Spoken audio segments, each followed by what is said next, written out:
America Iran युद्धाचा परिणाम ग्रामीण भागावर जाणवतोय का? आपल्यासोबत चर्चा सुरू आहेत की गॅस मिळत नाहीत. कमर्शियल जे गॅसधारक आहेत त्यांना अडचणीचा सामना करावा लागतो. आपल्यासोबत मुक्ताईनगरचे तहसीलदार आहेत.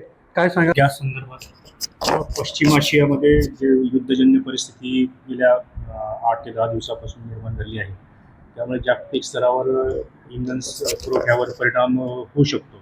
ही बाब लक्षात घेता केंद्र सरकारने आणि राज्य शासनाने ज्या सूचना दिल्या आहेत त्याच अनुषंगाने माननीय जिल्हाधिकारी जळगाव यांनी पण सर्व तहसीलदारांना गॅस एजन्सीच्या आणि पेट्रोल पंपच्या तपासणीचे आदेश दिले आहेत. त्याप्रमाणे आपल्या विभागाच्या पुरवठा विभागाकडून ह्या सर्व गॅस एजन्सीची तपासणी, त्यांच्याकडे उपलब्ध साठा आणि कुठे काही काळा बाजार वगैरे होत आहे काही शक्यता लक्षात घेऊन त्या अचानक तपासणी ह्या सुरू करण्यात आल्या आहेत. ग्राहकांनी याबाबतीत कुठलेही घाबरून जाऊ नये.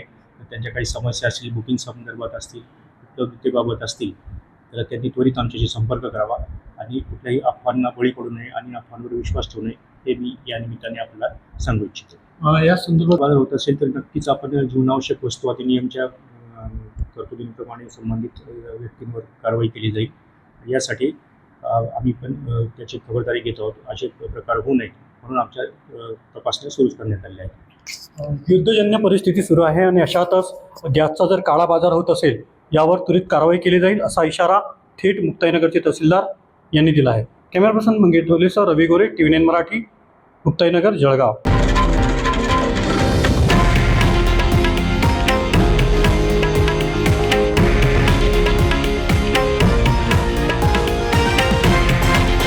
हे आहे देशातील नंबर 1 न्यूज नेटवर्क आणि आपण पाहत आहात TV9 मराठी, एकमेव.